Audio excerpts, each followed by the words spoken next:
You just saved Craig's career, I think. Saved all of us. No context, but we were talking about Gianni Infantino not being able to kick a ball. But I was going to mention ticket prices because and I'm not going to talk about it. Oh, you are? No, I'm not. I'm not going to talk about it. No, I'm not. Ticket prices. I'm not going to go in depth, Oh, but I'm just going to say ticket prices is a sore point at this World Cup, and that's not on the host nation. That's on FIFA, that's where I was going to go with it. I think we can give him that. We can give him But I left that open. Yeah, I just left it.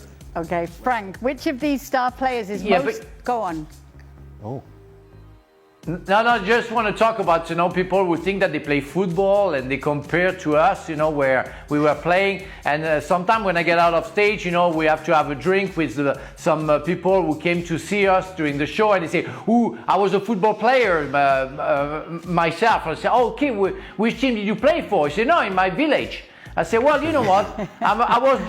When I was young, I was doing some houses. So now I'm an architect. Or I'm singing under the shower, so I'm a singer." That's insane. People are comparing their level with us. I think they don't realize what it takes to be a football player. And when you see that, it comforts me. That's what the a actors different say world. when you say you're an actor, Frank. But I tell you, Yeah. That's okay. I quite handle it. I'm not of course Brad Pitt for many reasons, for different reasons, but I'm quite okay. Don't worry. Just to that point quickly, people, particularly on social media, you have these people who they watch the TV, so they think they are an expert. You watch a police show and you think all of a sudden you're a detective. The difference is stark from even in training. I remember when I was at Chelsea, we had a couple of players come on trial, professional players from 2 divisions or 3 divisions below who were doing particularly well in their divisions in England at the time, 2nd or 3rd tier. And as soon as you saw them in training against the rest of the team, you could, unfortunately for them, it was sticking out that who was playing in the 3rd tier and who wasn't, because the difference, and that's just training. Never mind when you I get can on tell the you a field. quick story. So we were at Arsenal and we had a player called, came from Halifax, and he was the leading goal scorer at Halifax. He came down for a week's trial and he was absolutely hopeless. I mean, he couldn't do anything right. He went on to win a championship medal for Leeds. His name was Bobby Davidson. I remember. He played in the Leeds team that won the last, before the Premier League. He was centre forward. But in that week, you'd have thought he'd never kicked a ball. Who was the Geordie lad that came to Chelsea? He actually did come to Chelsea. He played for Hartlepool. Joe, the striker. I know what you mean. I know exact blonde hair. Blonde hair. Big teeth. Yeah. I know. Joe, I can't remember something. Yeah. At the moment. Joe scored something, I'm going to tell you, something like 50 goals this year for Hartlepool. Something crazy. Can you Clive Allen-esque from Tottenham back in '87? Joe had been like, if it moved, Joe had it and he scored. And so he signed for Chelsea, and he was a brilliant lad. Great trainer, great attitude, but even, I think he would tell you that he could not make that step. It was just down here to here. But yet for Hartlepool up in the North East, he had scored an unbelievable amount of goals, and I'm going to say in the 2nd or 3rd division at the time. That step is, I don't think people realise just how big that step is to get to, As Frank said, there's so many people that come up to you and say, "Yeah, well, I played for Chelsea." "Oh, what, you played for their first team?" "No, I didn't play for the reserves." No, I once sort of was offered a trial there, when I was 7. Well, I mean, played for Chelsea. To be fair, goalies are different though, aren't they, Stuart? Oh, yeah. I mean, anybody can do Our it. goalies out of this. All of a sudden. Well, anybody can. I mean, you can't see the difference between the goals. I mean, I proved that. I mean, I was an outfield player and I went in goal twice and didn't let any goals in. It was an easy job. Easy. All right, first question. Frank, which of these star players is most likely to have a disappointing World Cup campaign on an individual level by their own ridiculously high standards? LAMIN YAMAAL, Michael Olise or Harry Kane?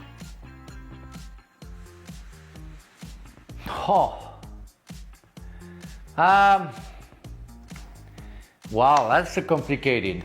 I think LAMIN YAMAAL and Michael Olise can create something on their own. I think Harry Kane maybe will need more of his teammates to create something, but all of them have different skills and can be absolutely influent for their teams. I want to say Lamine Yamal is still very young, so maybe the pressure of World Cup will disturb him.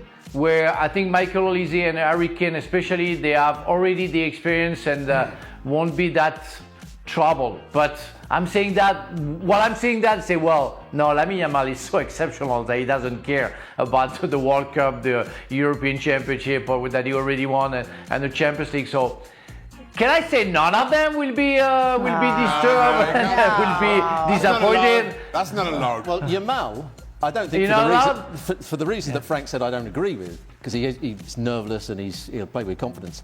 He's been injured for 3 or 4 weeks. He hasn't even trained with the team yet, so he's under a lot of pressure to get fit in a week and a half's time. So maybe not able to produce his best. You know, just sitting on the fence like Frank, and then just gonna sit on that bill. Oh man! I got a name for you, Robbo. Yeah. Well, Came to me. Go on. Joe Allen. That's his name? Yep, Joe Allen. Remember him. Just to give Joe. But I was right, blonde hair, Big teeth. big teeth. Sorry, Joe. Robbo said that. You are right. That's right. Nice teeth, but very big. He could eat an apple through a letterbox. Exactly. Messi or Cristiano Ronaldo? Which aging superstar is likely to have the more positive or negative influence on his team at the World Cup?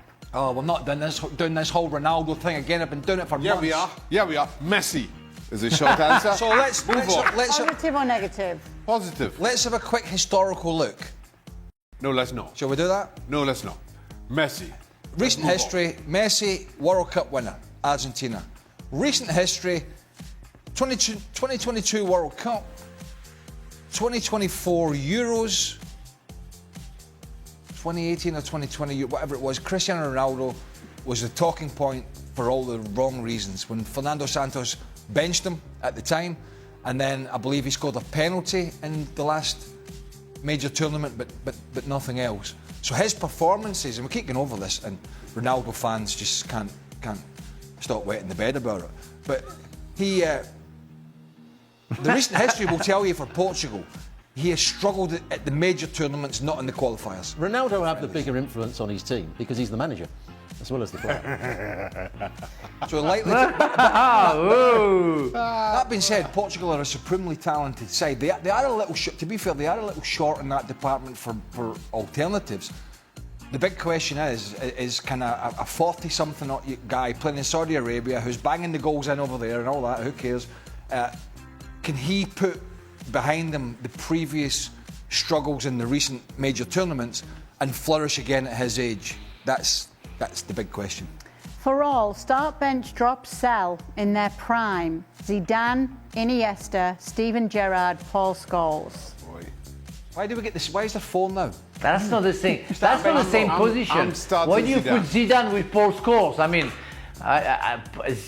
they don't play the same position. I'm not answering this question. Come on. I'm absolutely sick, fed up now. It's just people want to compare and contrast. They're all great players, right? Okay. And I just thought. Yeah, and Paul Scholes was doing stuff that Zidane was incapable of doing, and the other way around goes for Zidane. Well, let's I mean, just say you're picking Zidane a was team an then, artist. Frank, and they're all in front of you in their prime. Serious? You'd pick Zidane, wouldn't you? I'm having I Zidane. take all of them. I'm having I want them. Zidane. I want to I'd play pick with Zidane. them. I want to play all of them with all of them. I play all 3 midfielders and play Zidane as a number 10. Yeah. You've got one pick left. Who are you picking first there? For what? If you're picking a team and there's only one of those names, who do you pick first? Oh, well, I'm picking Zidane. Yeah. Okay. Yeah.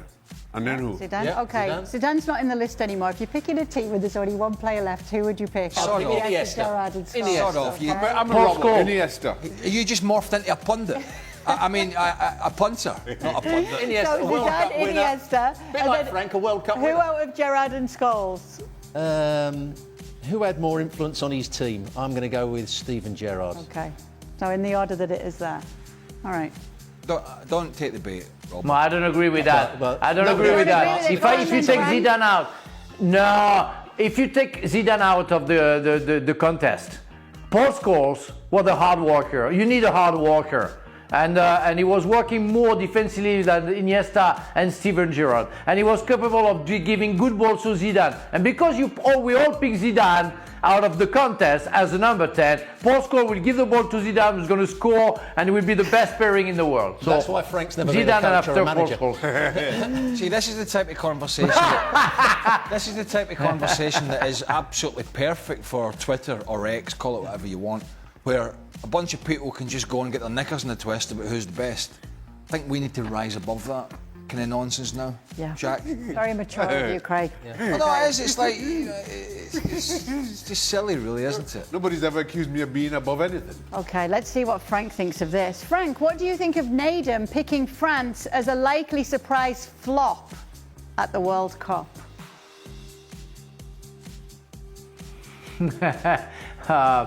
Well, France is so much favorite with Spain that, of course, that could be a flop and a big one. Why not? I know Nadem is quite smart. I think he has an idea behind that choice, and so I want to believe that. Yeah. That could be a big surprise, yeah, and of course we expect so much from France. So if they don't perform, that will be, of course, a flop. And I agree with Nadem. So let me play devil's advocate. What's a flop? Going out in the groups? Oh, well, that's definitely a flop. Yeah. What if- France won't go out in the group stages. Well, you can't. You can't. You tell them. There's never been a World Cup Okay. where there's more parachutes to pull Yeah. to get out a group Okay. than this. What if Yeah. they went out in the quarters? Would that be a flop for this France Well, it would, team? Yes. see, It goes from a flop to being disappointing. and it would also depend who they go out to, Yeah. which team they were up against. Yeah. So there's many facets to this, Yeah. whatever it is. Are you trying to suggest that she's simplifying things? Flop or not? I love this philosophical, ending of that show. When we try to understand and use words very exactly using the right words. Flop, not flop, disappointing. Wow. Is Nadem over here Wow. already? We are No, at he's another not yet. level. No, not He'll be yet. here soon. He'll be here, I think, tomorrow. The more of you guys that come over, the better. Fantastic. More days off for us. That's what. It'd be great, wouldn't it? Well, it would be great if we didn't have 3 shows a day. Yeah, that would help. Well, you could do 3 shows a day, haven't you? Okay, for Shaka, who does your algorithm have winning the World Cup? France. By contrast to Nadem's pick of Yeah. flop. Now, I don't know about the scenario of brackets and stuff, right? Because I've not really had Yeah. I haven't had the energy to. Do we know who could meet who at the moment? Because they're seeded, I think France and Spain are on the same side. So if they win out, they'll meet in the semi-final. I think I'm right in saying. Correct I'll tell answer. you what, you know everything. That's a Shaka, very don't you? important point. Yeah. Well done, Shaka. All right. We'll get the brackets soon, no doubt. That's right. That's all we've got time for in the latest edition of Extra Time. Thank you so much for sending in your questions. We'll be back tomorrow and the next day and the next day. Keep sending them in.